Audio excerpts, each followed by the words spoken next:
ہمیں دیکھتے ہیں کہ انبیاء علیہ السلام پر بڑی بڑی آزمائشیں آئیں۔ سیدنا ابراہیم علیہ السلام کے بارے میں اللہ ارشاد فرماتے ہیں وَإِذِ ابْتَلَىٰ إِبْرَاهِيمَ رَبُّهُ بِكَلِمَاتٍ فَأَتَمَّهُنَّ۔ ابراہیم پہ اوپر جو آزمائش بھی آئی وہ اس میں پورے اترے، اور ان ساری آزمائشوں میں پورے اترنے کے بعد اللہ تعالیٰ نے ان کو مقام کیا دیا؟ قَالَ إِنِّي جَاعِلُكَ لِلنَّاسِ إِمَامًا، ابراہیم جاؤ ہم نے تمہیں دنیا جان والوں کا امام بنا لیا۔ اللہ اکبر۔ یونس علیہ السلام پر آزمائش آئی تو مچھلی کے پیٹ میں اللہ کو یاد کرتے ہیں لا الہ الا انت سبحانک انی کنت من الظالمین، اللہ تبارک و تعالیٰ نے اس سے نجات دے دی۔ حضرت ایوب علیہ السلام رب انی مسنی الضر وانت ارحم الراحمین، اے میرے رب مجھے تکلیف پہنچی ہے، اس کے اوپر صبر کیا، اللہ تبارک و تعالیٰ نے اسے بیماری سے شفا بھی دی، اہل و عیال میں بھی برکت سے اللہ نے نوازا۔ یعقوب علیہ السلام سخت آزمائے گئے لیکن صبر کے نتیجے میں اللہ تبارک و تعالیٰ نے آپ کو بیٹوں سے بھی ملا دیا اور یوسف علیہ السلام کو مصر کے تخت سلطنت تک پہنچا دیا۔ سورہ ملک میں اللہ تعالیٰ ارشاد فرماتے ہیں لِيَبْلُوَكُمْ أَيُّكُمْ أَحْسَنُ عَمَلًا، کہ اللہ آزمائش اس لیے بھیجتا ہے کہ وہ دیکھنا چاہتا ہے کہ تم میں سے حسن عمل کرتا ہے، یعنی اس نے زندگی اور موت کا جو سلسلہ چلایا ہے، یہاں دکھ سکھ غمی خوشی ایک ساتھ چل رہے ہیں، تو مقصد یہ ہے کہ اللہ دیکھنا چاہتا ہے کہ ہر حال میں کون حسن عمل کے راستے پہ قائم رہتا ہے۔ سورہ کاف میں فرمایا لِنَبْلُوَهُمْ أَيُّهُمْ أَحْسَنُ عَمَلًا، وہ تمہیں آزمائش میں اس لیے ڈالتا ہے کہ دیکھنا چاہتا ہے کہ کون حسن عمل کرتا ہے۔ حسن عمل کیا ہے؟ ہر وہ عمل جو اللہ اور اس کے رسول کی اطاعت میں سنت کے مطابق کیا جائے وہ حسن عمل ہے۔ یہ دنیا کی زیب و زینت اور اس کی ساری دل فریبیاں انسان کی آزمائش کے لیے ہیں، یہ سامان عیش و عشرت نہیں ہے بلکہ وسائل امتحان ہیں۔ ابتلا اور آزمائش کے لیے دو الفاظ استعمال ہوتے ہیں، ایک امتحان اور دوسرا ابتلا۔ علماء لکھتے ہیں کہ امتحان کے معنی ایسی آزمائش کے ہیں جس میں سختی کے بجائے نرمی اور کشائش کا پہلو بھی ہوتا ہے، اور ابتلا کے معنی ایسی آزمائش جس میں سختی اور مشکل زیادہ پائی جاتی ہے۔ ابتلا انسان کی ذاتی برائی یا گناہ کی سزا کے طور پر نہیں آتی بلکہ عام آفت یا حادثے کے طور پر نازل ہوتی ہے۔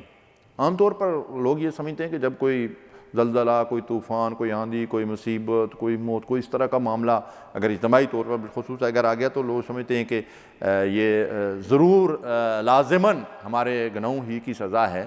بعض اوقات ایسا بھی ہوتا ہے لیکن عموماً ایسا نہیں ہوتا۔ اب حضرت سعد رضی اللہ تعالیٰ عنہ سے ایک حدیث مروی ہے، اور امام احمد اور ترمذی نے اور امام بخاری اور ابن ماجہ نے اس حدیث کو روایت کیا ہے کہ رسول اللہ صلی اللہ علیہ وسلم سے سوال کیا گیا کہ سب سے زیادہ آزمائش کس کی ہوتی ہے؟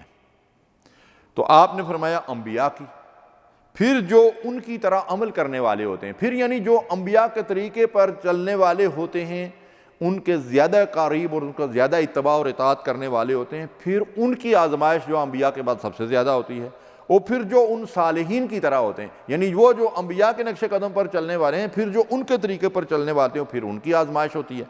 بندے کی آزمائش اس کے دین کے مطابق ہوتی ہے، پھر اگر اس کے دین میں پختگی اور سختی ہوگی تو آزمائش بھی سخت ہوگی، اور اس کے دین میں نرمی ہوگی تو اس کی آزمائش بھی نرم ہوگی۔ یعنی دین میں معاملے میں انسان کمزور ہوگا تو اس کی آزمائش بھی، کیونکہ اللہ تبارک و تعالیٰ لا یکلف اللہ نفسا الا وسعہا، جتنی انسان کی وسعت ہوتی ہے، تو جتنا انسان اللہ کے قریب ہوگا اس سے تعلق مضبوط ہوگا اور اللہ کی محبت دل کے اندر زیادہ ہی ہوگی، اتنی زیادہ اللہ تبارک و تعالیٰ اس کے اوپر آزمائش ڈالتا۔ امام الانبیاء جناب محمد رسول اللہ صلی اللہ علیہ وسلم فرماتے ہیں نا کہ جتنی آزمائشیں تمام انبیاء علیہ السلام پہ آئی ہیں وہ ساری کی ساری جمع کر کے میرے اوپر آئی ہیں۔ اللہ اکبر، اس لیے آپ کا مقام بھی تو سب سے بلند ہے کہ آپ امام الانبیاء ہیں۔ تو فرماتے ہیں کہ یہ جو آزمائشیں انسان پر آتی رہتی ہیں تو ان کی وجہ سے دنیا میں بندے کی مسلسل آزمائش ہوتی رہتی ہے، یہاں تک کہ وہ زمین پر اس حال میں چلتا ہے کہ اس پر کوئی گناہ باقی نہیں ہوتا اور وہ گناہوں سے بالکل پاک ہو جاتا ہے۔ اللہ اکبر۔ تو اس کا مطلب یہ ہے کہ یہ جو آزمائشیں ہم پر آتی ہیں یہ ہمارے ہی فائدے کے لیے ہیں، بس اس میں ضرورت اس بات یہ ہے کہ انسان صبر و مصابرت سے کام لے، اللہ کی اطاعت پر جو ہے وہ قائم رہے۔ صحابہ اکرام، ائمہ دین، اور آج بھی ہم یہ دیکھ رہے ہیں کہ دنیا کے اندر کشمیر میں دیکھ لیں، بنگلہ دیش میں دیکھ لیں، فلسطین میں اور سوریہ میں دیکھ لیں، تیونس میں دیکھ لیں، مصر میں دیکھ لیں، مختلف ممالک کے اندر مسلمان ابتلا اور آزمائش سے گزر رہے ہیں اور بڑی استقامت کے ساتھ صبر و مصابرت کا مظاہرہ جو ہے وہ کر رہے ہیں۔ امام احمد بن حنبل رحمۃ اللہ علیہ جو ہیں بڑی صبر کی زندگی ہے ان کی، اور بہت مصیبتیں ان کے اوپر آئی۔ معتصم نے کوڑے مار مار کر ان کے جو ہے وہ بازو توڑ دیے، پھر جیل کے اندر ڈال دیا، لیکن انہوں نے بڑی صبر و مصابرت کے ساتھ جو ہے وہ حق کے اوپر استقامت کا مظاہرہ کیا۔ ایک دن ان کے سامنے ایک درباری ملا آیا اور ان سے کہتا ہے کہ امام صاحب اپنے حال پر رحم کریں اور صرف اتنا کہہ دیں کہ قرآن مخلوق ہے تو آپ کے اوپر سے اس عذاب کا کوڑا جو ہے وہ برسنا بند ہو جائے گا۔ تو امام صاحب نے اس درباری ملا سے کہا کہ ذرا باہر جا کر دیکھو کہ کیا ہے۔ وہ باہر نکلا اور جا کر دیکھا تو مخلوق خدا بڑی تعداد میں باہر جمع ہیں اور اکثر لوگوں نے ہاتھوں میں قلم اور جو ہے وہ کاغذ پکڑے ہوئے ہیں۔ تو ان سے پوچھا کہ یہ قلم اور کاغذ تم نے کیوں پکڑے ہوئے ہیں؟ تو انہوں نے کہا کہ ہم انتظار کر رہے ہیں اس بات کا کہ وقت کے امام کیا فتویٰ دیتے ہیں کہ قرآن مخلوق ہے یا غیر مخلوق ہے۔ وہ شخص واپس اندر گیا اور امام صاحب سے جب یہ بات کہی کہ باہر لوگ جمع ہیں اور وہ یہ کہہ رہے ہیں، تو انہوں نے اس درباری ملا سے یہ کہا کہ اب مجھے یہ بتاؤ، اگر میں یہ فتویٰ دے دوں کہ قرآن مخلوق ہے تو یہ سارے کے سارے جو ہیں اس کو مخلوق مان لیں گے اور ان سب کی گمراہی کا وبال میرے سر پہ ہوگا۔ وہ استقامت سے اس راستے پر قائم رہے، یہ ہیں ہمارے سلف صالحین۔ تو اللہ تعالیٰ کی طرف سے اگر آزمائش آئے تو اس پر استقامت کا مظاہرہ کرنا چاہیے۔ ہمیں دیکھتے ہیں کہ انبیاء علیہ السلام پر بڑی بڑی آزمائشیں آئیں۔ سیدنا ابراہیم علیہ السلام کے بارے میں اللہ ارشاد فرماتے ہیں وَإِذِ ابْتَلَىٰ إِبْرَاهِيمَ رَبُّهُ بِكَلِمَاتٍ فَأَتَمَّهُنَّ۔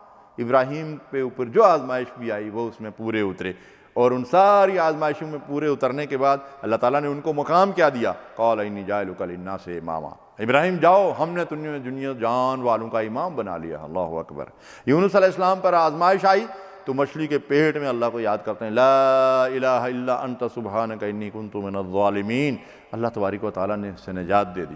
حضرت ایوب علیہ السلام رب انی مسنی الضر وانت ارحم الراحمین، اے میرے رب مجھے تکلیف پہنچی ہے، اس کے اوپر صبر کیا، اللہ تبارک و تعالیٰ نے اسے بیماری سے شفا بھی دی، اہل و عیال میں بھی برکت سے اللہ نے نوازا۔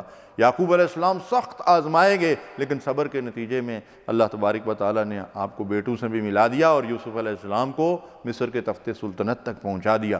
یہ ہے صبر کی جزا اس دنیاوی لحاظ سے بھی، اور آخرت کے حوالے سے تو اللہ تعالیٰ فرماتا ہے انما یوفی الصابرون اجرہم بغیر حساب۔ آخرت میں صبر کرنے والوں کو اللہ تعالیٰ بغیر حساب کتاب کے اجر عطا فرمائیں گے۔ امام الانبیاء جناب محمد رسول اللہ صلی اللہ علیہ وسلم، جیسا کہ میں پہلے بھی عرض کر چکا ہوں کہ آپ فرماتے ہیں کہ جتنی پریشانیاں اور مصیبتیں اور آزمائشیں تمام انبیاء پہ آئی ہیں وہ سب کی سب ملا کر میرے اوپر آئی ہیں، اس لیے آپ کو اللہ تبارک و تعالیٰ نے امام الانبیاء کا مقام دیا اور ورفعنا لک ذکرک، آپ کی شان کو قیامت تک کے لیے بلند کر دیا۔ آج جہاں کہیں اللہ کا ذکر ہوتا ہے وہاں اللہ کے حبیب علیہ الصلوۃ والسلام کا تذکرہ بھی ہوتا ہے۔ تو اس لیے شاعر کہتا ہے کہ تندیے باد مخالف سے نہ گھبرا اے عقاب، یہ تو چلتی ہے تجھے اونچا اڑانے کے لیے، بس شرط یہ ہے کہ ان الذین قالوا ربنا اللہ ثم استقاموا فلا خوف علیہم ولا هم یحزنون۔ جو یہ کہہ دے کہ میرا رب اللہ ہے پھر اس کے اوپر استقامت اختیار کرے، اس کے لیے دنیا آخرت مرتے وقت حشر میں پلسرات پہ کہیں بھی کوئی خوف اور کوئی رنج اور کوئی غم نہیں۔ اللہ تعالی ہمیں اس راستے پر استقامت عطا فرمائے۔ وصلی اللہ علی نبینا محمد۔ اللہم صلی علی سیدنا محمد وعلی